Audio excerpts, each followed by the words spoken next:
aller dans le sujet du jour sur une série qu'on a commencée au milieu du mois d'août et j'ai encore du matériel là-dessus à vous donner jusqu'en janvier afin que nous ayons vraiment une belle compréhension.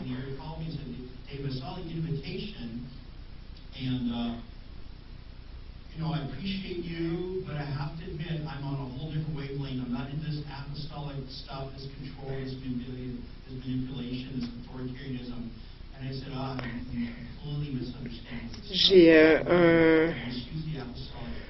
eu un contact avec un pasteur qui me disait « je me sens pas sur la même longueur d'onde au niveau de l'apostolique. » Et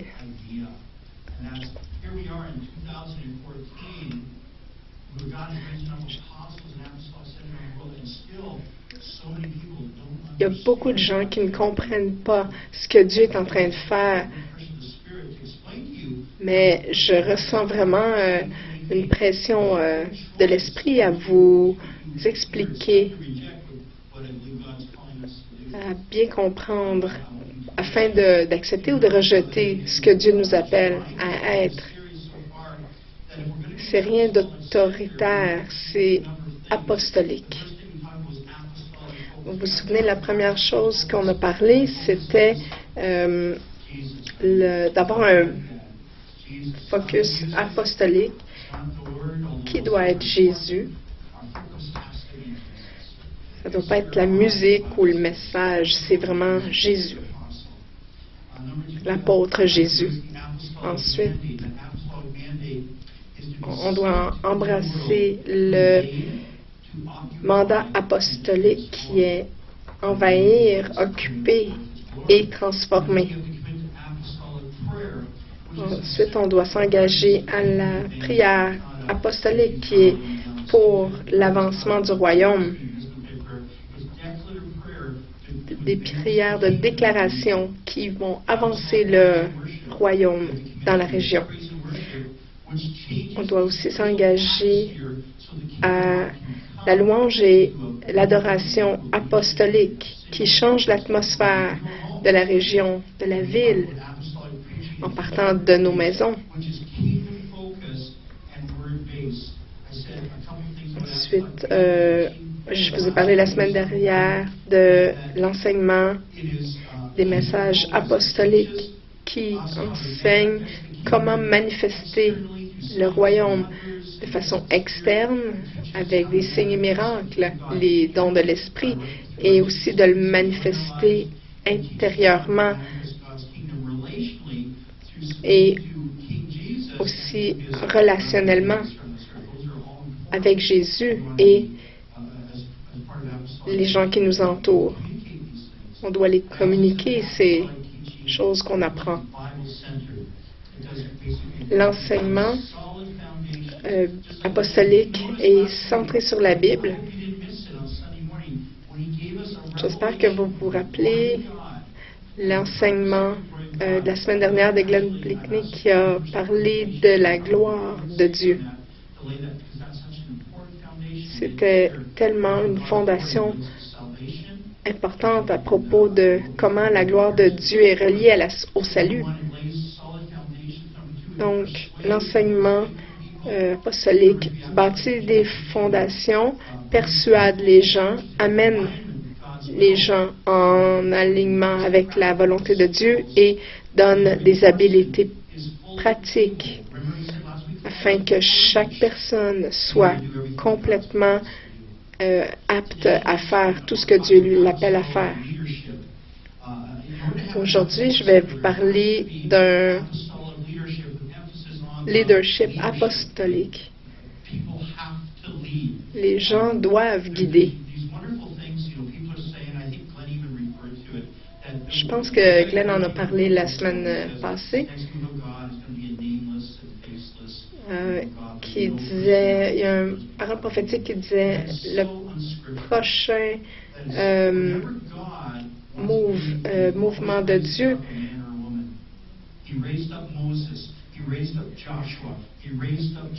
va être un mouvement sans visage. sans nom. Mais je crois que cette mentalité-là de cette parole prophétique qui est sortie il y a quelque temps, je ne crois pas qu'elle est appropriée. Dans la Bible, les gens que Dieu a appelés au leadership, ça a toujours été une personne qui est devenue leader. À mon avis, il va y avoir beaucoup de visages et de noms, mais pas sans visage et sans nom. Il va y avoir beaucoup de noms. Ça va être l'armée de Dieu. Donc, ce message aujourd'hui, je l'ai vraiment appelé le leadership apostolique parce qu'un centre apostolique doit avoir deux choses. Des leaders, des apôtres véritables, mais aussi d'autres leaders qui ont donc des apôtres et des leaders apostoliques qui guident d'une manière apostolique. La plupart des réveils spirituels, on a vu les leaders, dès qu'ils tombaient en burn-out, s'arrêtaient. Regardez à Wales. Lorsque Evan Roberts a tombé d'épuisement, le mouvement a arrêté. Ça a duré à peine 1 an. Alors, je vais vous parler de ça dans 2 semaines. Mais je vais vous parler aujourd'hui comment être un leader apostolique. Et il y a 6 éléments. Ces 6 éléments à évaluer. J'ai des gens, des fois, qui viennent me voir et me disent « Ah, c'était dans ce meeting apostolique et je me suis fait dire que j'allais être un apôtre. » Mais il faut faire attention parce qu'il faut être prêt. Si Mike, par exemple, dit à un de ses fils « Ah, je pense que tu vas vraiment être un médecin un jour. » Si Sean ou Scott sont intelligents, ils vont faire attention et ils ne vont pas se mettre à opérer quelqu'un tout de suite. Même si Dieu dit aujourd'hui à Scott, tu vas être un médecin, je vais attendre au moins qu'il finisse ses 6 années d'études médicales. Et je vais m'assurer que sa main est ferme et valider qu'il y a eu des opérations avec succès. Donc, même chose avec l'appel de Dieu. Si Dieu vous appelle à être un apôtre, faites-vous pas faire des cartes d'affaires le lendemain. Il faut aller à l'école de Dieu et c'est un petit peu plus difficile.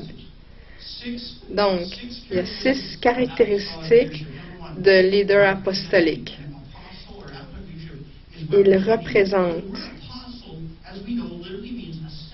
Vous savez, un apôtre, c'est quelqu'un qui est envoyé.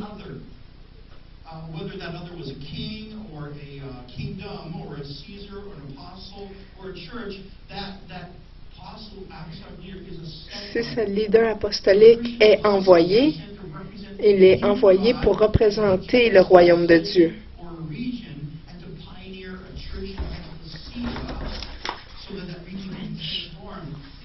Pour que ça puisse être transformé comme dans Jean 17:3. Ceci est la vie éternelle, afin qu'ils puissent te connaître, le seul vrai Dieu et Jésus-Christ, celui que tu as envoyé. Il a été un apôtre du Père parce qu'il a été envoyé par le Père avec la mission du Père pour représenter le Père. Apocalypse 21:14. Les murs de la ville avaient 12 fondations et sur chacune d'elles étaient les 12 apôtres de l'agneau.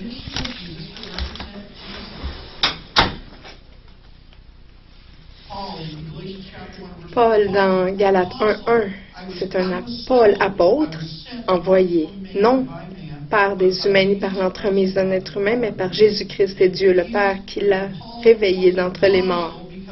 Paul était un apôtre parce qu'il a été envoyé par le Christ ressuscité avec une mission du Christ ressuscité pour représenter le Christ ressuscité. Alors, regardez Barnabé. C'est très intéressant. Vous allez voir, il y a beaucoup de dates, mais je ne veux pas vous mélanger. Vous vous rappelez, lorsque il devait remplacer Judas par un autre apôtre, c'était Matthias. On a cette idée que chaque personne qui va être un apôtre doit avoir vu Jésus, parce que tous les apôtres avaient vu Jésus. Mais regardez Barnabé, acte 11:22.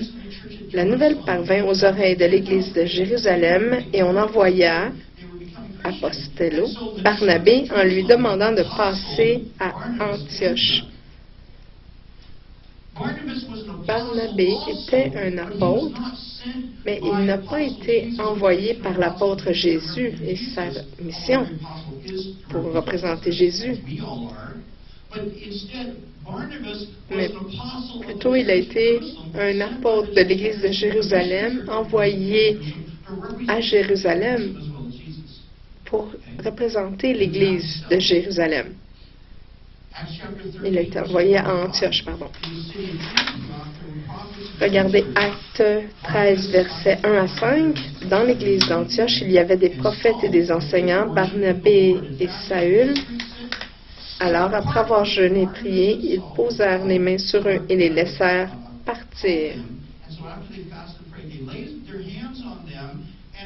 Apolluo en grec.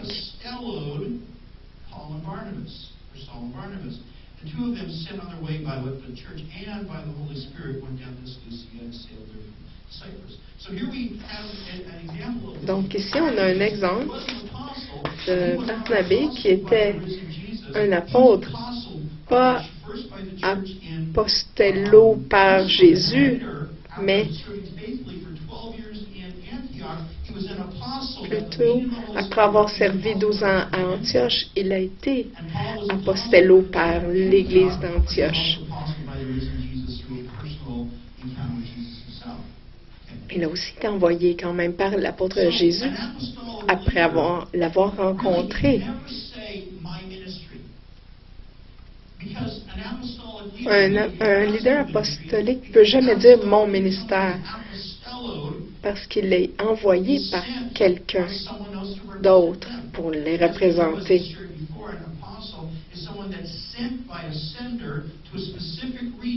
Quelqu'un qui est envoyé par quelqu'un spécifiquement pour rencontrer un groupe spécifique.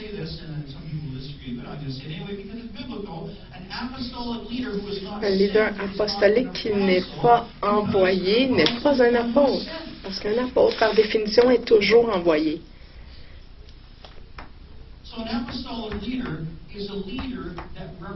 Donc, un leader apostolique, c'est un leader qui représente Christ et celui qui l'envoie.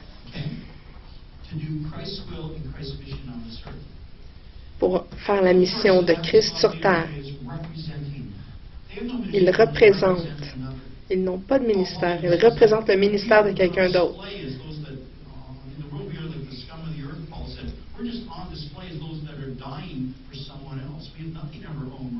Nous n'avons rien qui nous appartient. Nous sommes ici pour représenter le Christ et sa mission sur la terre. Numéro 2, un apôtre. Deuxième caractéristique, c'est il est aimant. Il est conduit par l'amour de Christ pour les gens.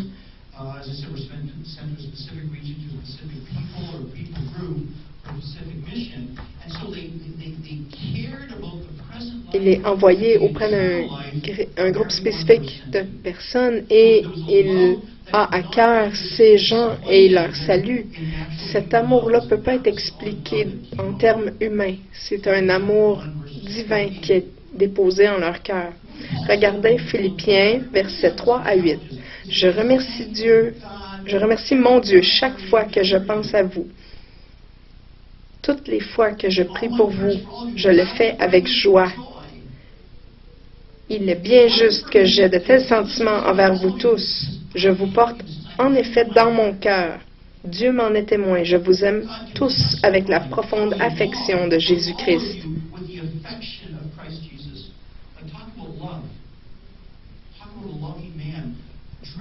On parle d'un amour, d'un homme qui aime. Paul aimait les gens à qui il était envoyé. Il faisait le ministère à partir de cet amour-là, motivé par cet amour-là.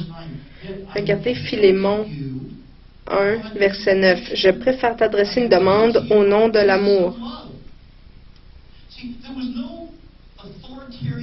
Il n'y a aucune demande autoritaire en Paul. Il n'y avait pas de « soumettez-vous à moi, car je suis un apôtre ». C'est seulement un appel au nom de l'amour, des appels au nom de l'amour. Tout ce que Paul faisait, c'était motivé par l'amour et les relations. Il n'y avait pas d'auto-justification. Un leader apostolique doit, lorsqu'il est envoyé, tomber en amour avec les gens auprès desquels il a été envoyé. C'est pour ça que c'est très difficile.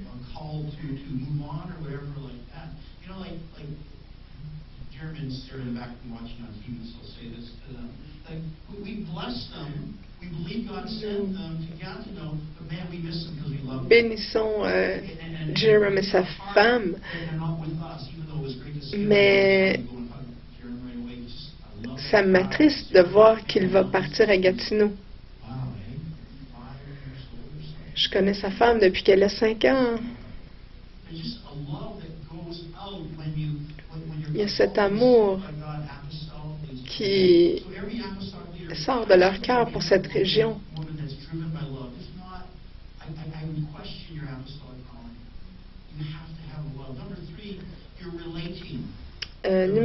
Troisième caractéristique, il faut être en rapport avec les autres ou attendre que Dieu vous transforme jusque-là. Regardez 1 Thessaloniciens 2, verset 8. Nous avions une telle affection pour vous que nous étions prêts à vous donner non seulement la bonne nouvelle de Dieu, mais encore notre propre vie. Vous nous étiez devenus si chers. Les leaders apostoliques doivent être relationnels, ouvrir leur vie aux autres. Ils ne vont pas seulement arriver à quelque part, donner un bon message et partir. Ils vont déverser leur vie dans les autres. Lorsque Glenn Blakeney est venu ici faire le ministère, il est resté après et il est resté après pour partager, répondre à vos questions. Nous sommes allés dîner après et il a continué. On a fait ça tout le week-end. On a dû le laisser partir le lundi matin. Mais il voulait vraiment nous connaître plus.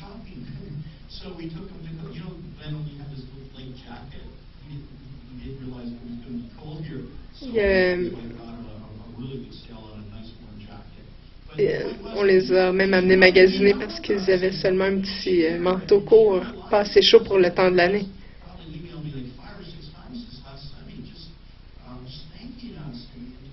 Et on est resté en contact toute la semaine par courriel. Ils nous remerciaient.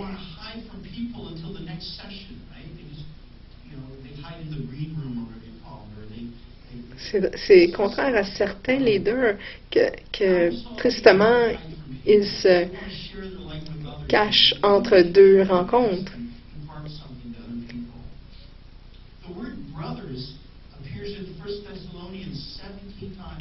Regardez le mot frère apparaît dans Thessaloniciens 17 fois dans la première lettre aux Thessaloniciens.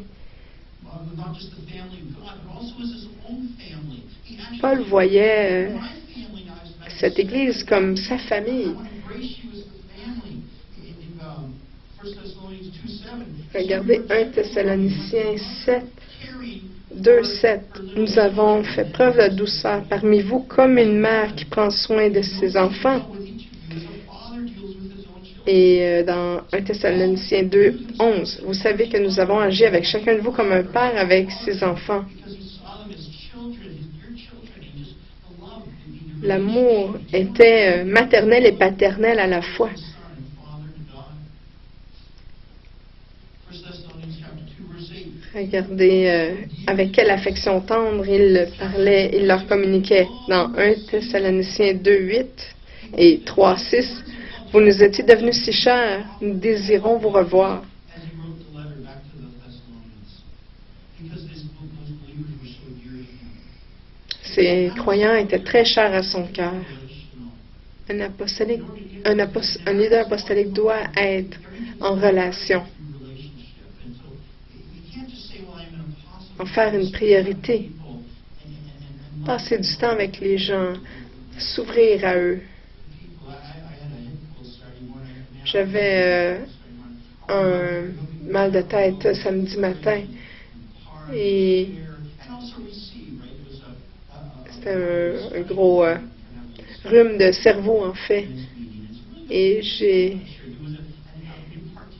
fait vraiment l'effort d'aller au déjeuner des hommes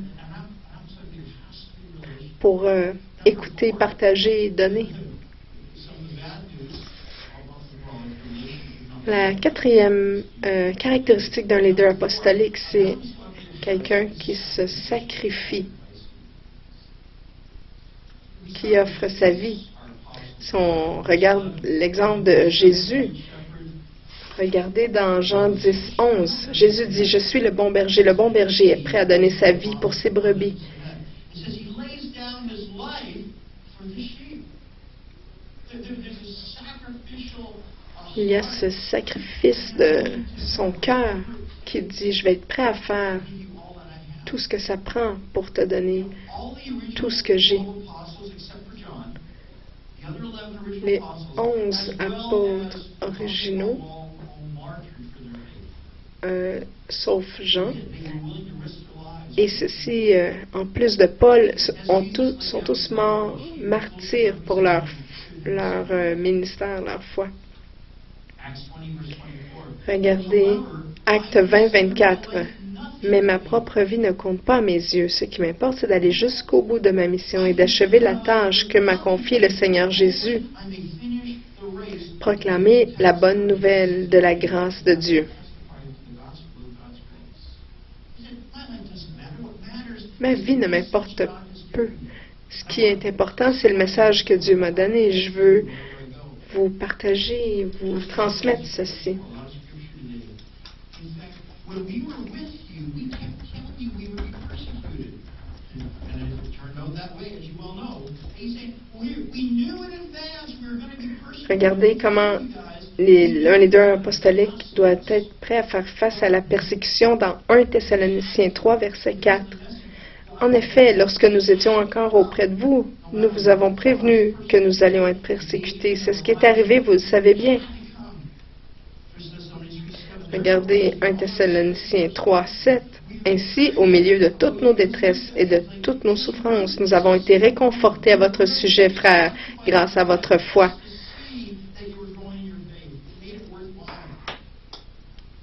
Ça l'a rendu digne et ça valait la peine. Le but de Paul était de voir leur foi grandir. Et seulement ça était suffisant. Ça valait la peine.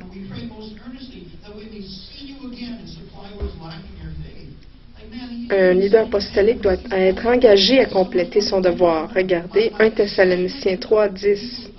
Jour et nuit, Nous lui demandons avec ardeur de nous permettre de vous revoir personnellement et compléter ce qui manque encore à votre foi. Je désire vous revoir afin de vous transmettre encore plus. Paul savait que son travail avec eux n'était pas terminé. Alors il était prêt à risquer tout ce qu'il avait pour retourner là-bas, auprès d'eux. Il n'a pas dit, je sens que j'ai encore à vous donner, mais c'est trop dangereux, j'y irai pas.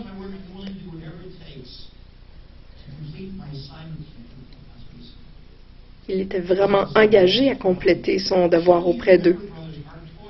Regardez comment aussi il a placé le ministère devant son profit personnel. Dans 1 Corinthiens 9,14, de même aussi le Seigneur a établi comme règle que ceux qui annoncent l'Évangile vivent de l'Évangile.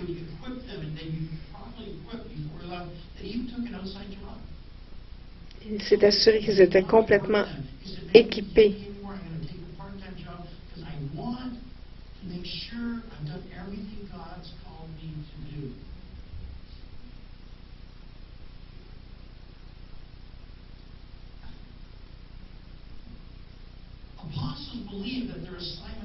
Les apôtres croient que leur mission vient de Dieu.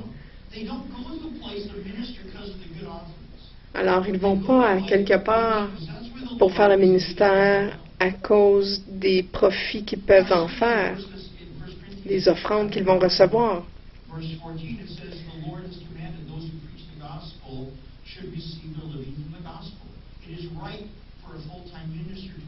Regardez comment Paul avait l'attitude juste en disant dans 2 Corinthiens 2,17, c'est que nous ne sommes pas comme tant d'autres qui font de la parole de Dieu leur petit commerce. C'est avec sincérité, c'est de la part de Dieu, devant Dieu et dans le Christ que nous parlons. Je ne vais pas aller à un endroit parce que je pense que vous allez me donner ce qui me manque en tant que besoin physique. Je vais vous donner ce que Dieu m'a donné de vous donner et je vais faire confiance à Dieu de combler mes besoins. Sa motivation n'était pas un gain personnel, c'était la volonté de Dieu qu'il souhaitait voir accomplir. Ça ne veut pas dire nécessairement de faire un vœu de pauvreté, c'est seulement de le recevoir, de donner ce que Dieu veut donner et recevoir ce que Dieu a pour nous. La cinquième caractéristique d'un leader apostolique, c'est quelqu'un qui peut confronter et parler, faire face, parler en face à face. Paul a aimé pleinement et une partie d'un amour paternel, c'est d'apporter la correction. Regardez un exemple. Ma mère était une des 5 top vendeurs de Tupperware au Canada à un certain moment dans sa carrière. Et à un moment donné, elle a eu un concert, elle a assisté à un concert pour encourager les autres vendeurs. Et elle a dit, mon fils est un musicien.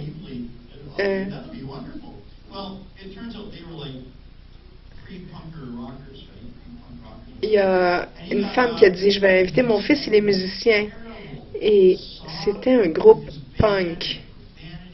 Et c'était tellement violent, c'était très négatif, ça parlait comment le monde était mauvais, il y avait tellement de colère dans cette chanson. La pauvre mère et ma mère aussi, tout le monde était rouge et honteux. Ce qui m'a frappé, c'est que le fils a dit, vous savez pourquoi j'ai tant de colère dans toutes mes chansons? Sa mère voulait sûrement pas l'entendre. Et il a dit, savez-vous pourquoi je suis tellement en colère? Parce que mes parents m'ont jamais permis de sortir les vidanges. Et j'ai dit, quoi? Il a dit, mes parents ont vraiment pris soin de moi. S'ils avaient vraiment eu à cœur mon bien-être, ils m'auraient amené plus de discipline dans ma vie. Quelle chose étrange, mais le point, c'est qu'il a questionné l'amour de ses parents parce qu'ils l'ont jamais, ils n'ont jamais donné des responsabilités dans la famille. Alors, la responsabilité d'un père, d'un amour paternel, c'est d'amener de la correction, de la discipline. 1 Thessaloniciens 4:1, on n'a pas le temps de le lire au complet, mais c'est un très, très bon exemple de confrontation. Pas la confronter, mais toujours dans l'amour d'un père.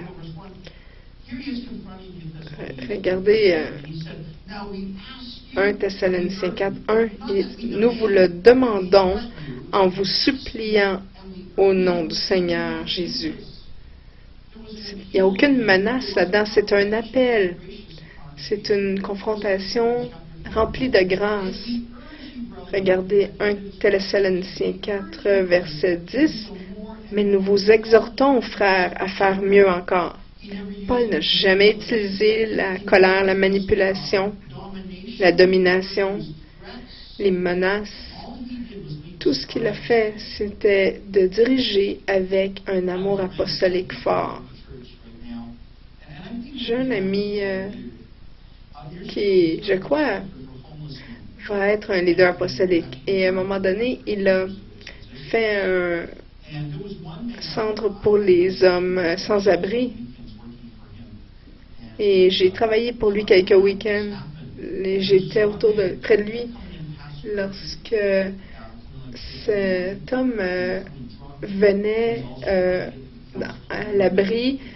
Toujours, il était sous, il entrait à l'abri après l'heure de tombée officielle. Alors, mon ami, et de façon très forte et très ferme, s'est tenu devant lui et il a dit, tu me forces à te refuser l'entrée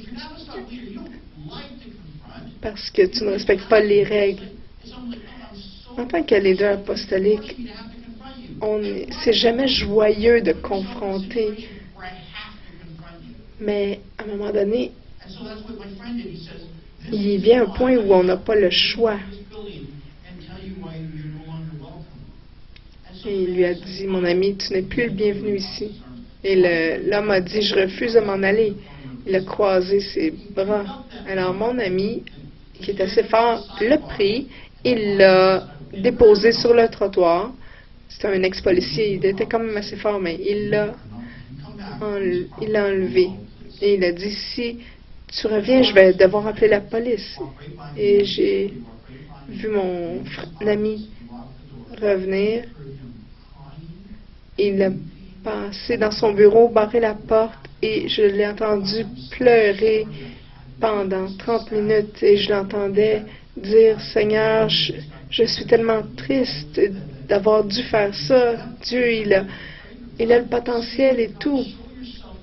Seigneur, sauve-le, montre-toi à lui. Et il a prié et pleuré pendant une demi-heure. Ça, c'est vraiment une confrontation apostolique. On doit le faire. C'est pas agréable, mais ça nous amène à intercéder encore plus fort pour quelqu'un. Mon ami, c'est vraiment quelqu'un qui a l'amour de Dieu en lui.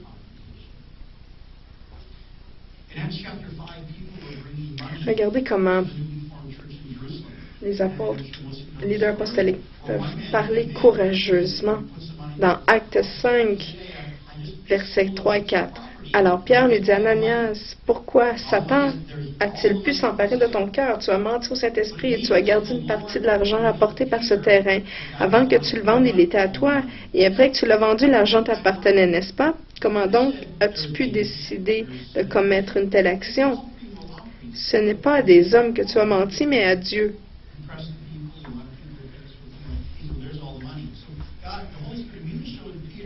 C'est l'Esprit Saint qui a montré à Pierre que l'argent que Ananias a donné à la communauté n'était pas le total,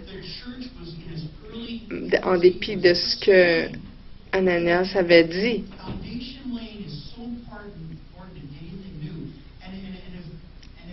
La fondation est très importante lorsqu'on commence quelque chose. Alors, s'ils avaient permis aux mensonges de se répandre dès le début, ça n'aurait pas fait une fondation solide. Alors, c'est pour ça que l'Esprit Saint a dû exposer ce fait à Pierre.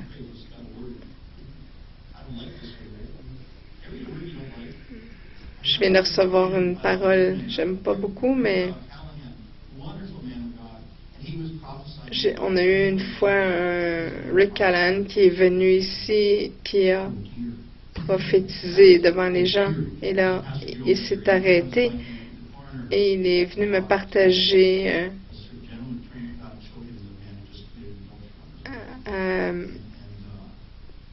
on a confronté l'homme qui venait de tromper sa femme. Il dit, tu as confessé ça à ta femme déjà, mais tu t'apprêtes à faire des mauvais choix. L'Esprit Saint vient de me le montrer. Alors, je vais vous dire, je vous donne un exemple, que parfois on a une révélation de l'Esprit Saint qui n'est pas nécessairement agréable. Alors, regardez dans ce contexte-ci, l'Église grandissait très, très rapidement. Ils avaient comme 5000 personnes et ils avaient vraiment besoin des offrandes pour partager aux veuves et aux orphelins. Et là, Pierre avait un choix difficile à faire. Est-ce que je le confronte tout de suite?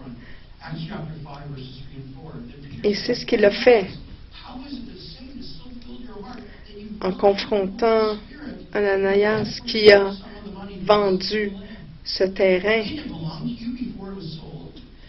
mais qui avait gardé une partie des profits pour lui. Tu as menti au Saint-Esprit. Ce n'est pas à des hommes que tu as menti, mais à Dieu. Vous savez, on ne peut pas mentir à Dieu.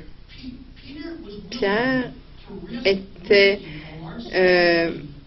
prêt à perdre pour ne pas permettre aux mensonges d'infiltrer les fondations de l'Église. Je me rappelle dans Acte 20, verset 29, quand Paul est à Éphèse et il s'en va à Jérusalem. Et voici quelqu'un qui vient et qui dit, tu vas être arrêté, tu vas être attaché. Alors les leaders disent, non, vas-y pas. Mais Paul a dit, non, je sais que je dois y aller. Paul dit, après que je parte, les loups vont venir et essayer de prendre votre place. Un vrai leader apostolique a l'onction de protéger l'Église. Paul a dit, pendant que je suis ici, vous êtes protégés, mais quand je vais partir, l'onction apostolique ne sera plus ici, les loups vont venir. Alors, les anciens, faites votre possible pour prendre ma place et protéger l'Église. Parce que les apôtres ont une onction divine pour confronter, exposer et enlever de l'Église les éléments dangereux. Mais Paul savait que les anciens en place n'avaient pas cette onction. Alors il les a avisés. Donc il leur a dit, faites de votre possible pour être ces hommes que je vous ai entraînés à être et protéger l'Église. Le dernier point, la dernière caractéristique d'un leader apostolique, si vous voulez être un apôtre, soyez prêts à confronter. Alors, donc, la sixième caractéristique d'un leader apostolique, c'est de construire. Ils sont envoyés par Dieu dans une certaine région pour défricher et bâtir. Regardez 1 Corinthiens 3, versets 9 et 10. « Car nous sommes des collaborateurs de Dieu et vous êtes le champ de Dieu. Vous êtes aussi l'édifice de Dieu. Selon le don que Dieu m'a accordé, j'ai travaillé comme un bon entrepreneur et posé les fondations. Maintenant, un autre bâtit dessus. Il faut que chacun prenne garde à la matière dont il bâtit. » C'était pas suffisant pour Paul de prêcher l'Évangile. Il devait construire quelque chose pour établir le royaume. Si vous ne bâtissez pas, rien ne sera établi. Quelques-uns de vous peuvent penser, mais attendez, je croyais que c'était pas Jésus qui allait bâtir son Église. Regardez dans Matthieu 16, 18. « Moi, je te dis que tu es Pierre, et sur cette pierre, je construirai mon Église. Et les portes du séjour des morts ne prévaudront pas contre elle. » Dieu rassemble certaines personnes en congrégation. Regardez comment un apôtre peut édifier les gens. Dans Actes 20, 32, « Et maintenant je vous confie à Dieu et à la parole de sa grâce, qui a la puissance d'édifier, de donner l'héritage parmi tous ceux qui sont sanctifiés. » Regardez Éphésiens 4, verset 12. « C'est ainsi qu'il a rendu le peuple de Dieu apte à accomplir son service pour faire croître le corps du Christ. » Jésus bâtit son Église, mais les leaders apostoliques sont appelés à bâtir les gens en les mentorant, les entraînant, les enseignant, afin qu'ils puissent être efficaces dans le ministère. Ils recueillent des gens dans l'Église. Regardez 1 Pierre 2, verset 5. « Vous-même, comme des pierres vivantes, construisez-vous pour former une maison spirituelle, un saint sacerdoce, afin d'offrir des sacrifices spirituels agréés de Dieu par Jésus-Christ. » Il les forme, les édifie ensemble, les bâtit. Alors, lorsque Paul est venu, il les a appelés et enseignés à venir ensemble et à devenir une maison divine. C'est très, très important de faire des disciples. C'est seulement lorsque les disciples travaillent ensemble dans des églises locales que le royaume de Dieu peut être établi. Écoutez, c'est pas simplement à propos de vous et Dieu. Il vous a appelé à être une pierre vivante dans laquelle Dieu peut habiter et ensuite vous rassembler afin d'établir le royaume dans la région. Paul a aidé l'Église d'Antioche à être un centre apostolique régional. Il les a aidés à venir ensemble et les a formés en congrégation. Ensuite, Paul a commencé à voyager. Acte chapitre 13. Il voulait établir des églises.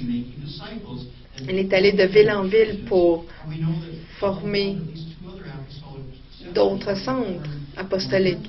Un autre à Corinthe et un autre à Éphèse. Un apôtre doit être impliqué dans la construction.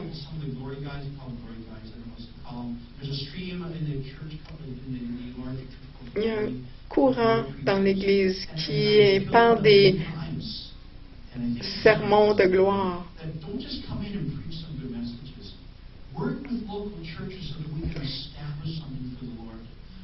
C'est important, pas juste de prêcher des bons messages, mais de travailler ensemble pour établir le royaume de Dieu. Comment est-ce qu'on peut construire les gens ensemble? Construire les gens afin que ce soit centré sur le royaume. C'est pas assez de seulement prêcher un bon message et de repartir. C'est comme si on abandonnait les gens. Vous avez transmis certaines choses, puis ensuite vous partez. Il faut travailler ensemble, nourrir, bâtir sur ce que on a déposé. Former des églises, les bâtir, prendre des églises qui sont existantes et les fortifier. Afin qu'un ministère soit valide, il doit avoir quelque chose qui se bâtit. Si on met tout ça ensemble, comme je vous dis, il va en avoir 6 autres caractéristiques la semaine prochaine, mais rappelez-vous qu'un leader apostolique représente. Il représente celui qui l'a envoyé. Un leader apostolique est en relation avec les autres. Il est très aimant, il est motivé par l'amour. Un leader apostolique se sacrifie pour la cause de l'Évangile. Un leader apostolique confronte ce qui est pas sage. Et un leader apostolique, c'est un bâtisseur qui bâtit le royaume de Dieu. Dieu a besoin d'apôtres et a besoin de leaders apostoliques.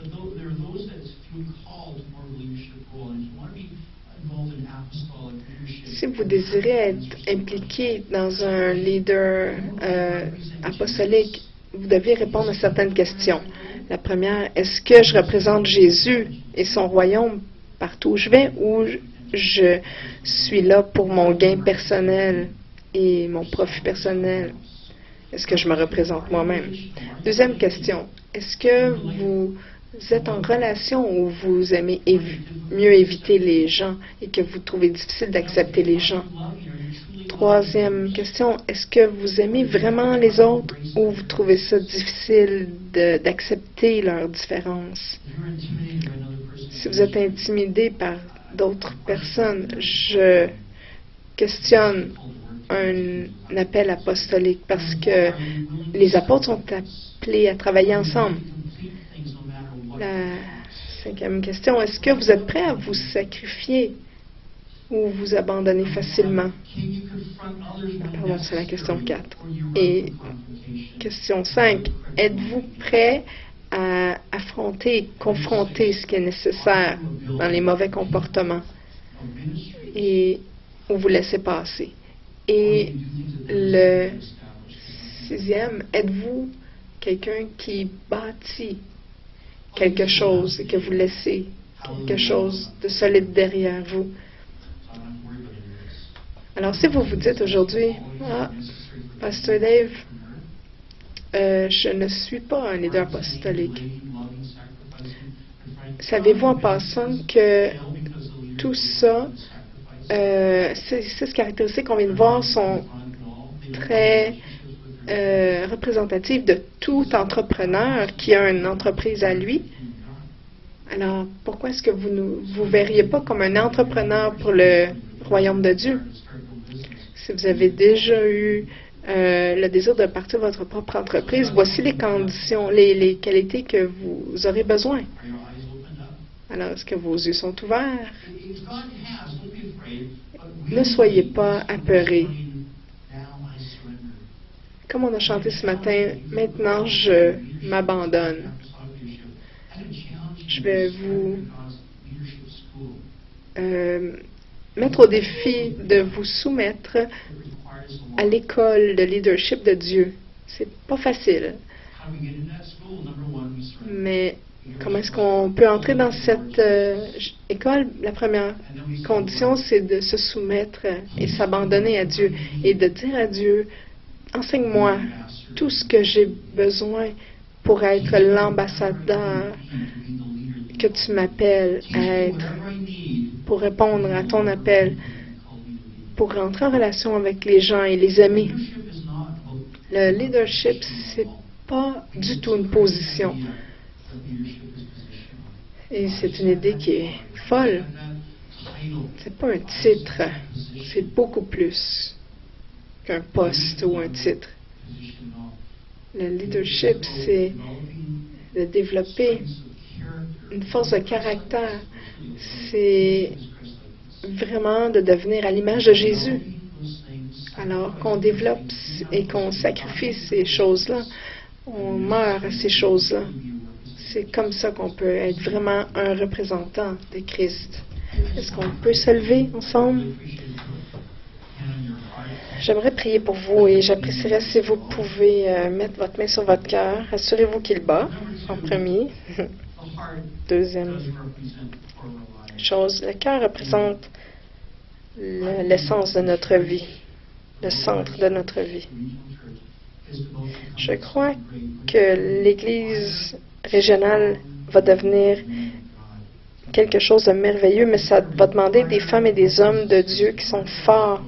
Ça va demander plus de Moïse, de Josué, de Gédéon, d'Esther, de Ruth, plus de Marie, femme, Marie, M-A-R-I-E, des gens d'intégrité et de courage qui vont être volontaires et de dire, comme Marie, qu'il en soit fait selon ta parole, parce que tu m'as donné un appel et comment est-ce que je peux dire non à un si grand appel?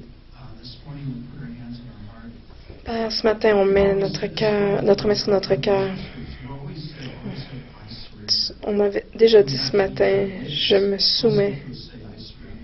Et on a eu à témoin quelqu'un à qui on a dit, je me soumets. Mais publiquement, Seigneur, aujourd'hui, avec la main sur le cœur, on te dit qu'on veut entrer dans cette école de leadership qui implique de l'enseignement, de l'apprentissage sur des enseignements, des CD, mais aussi de te permettre de nous enseigner, de nous montrer ces choses qui ne sont pas en alignement avec ta volonté parfaite et de nous polir. Mais Seigneur, je crois sincèrement que nous sommes fatigués du statu quo, que nous ne sommes pas heureux là où nous sommes, stagnants. On a le choix, soit d'aller retourner en arrière ou d'avancer. Alors, Seigneur, je prie que chaque personne ici choisisse d'aller de l'avant en disant, oui, je me soumets et je souhaite entrer à cette école de leadership.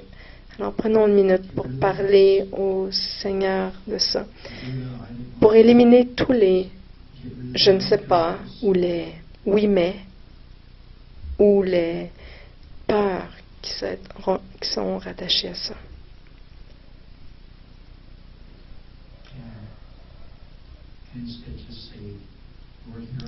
À la place, vous pouvez seulement dire, Seigneur, me voici, envoie-moi,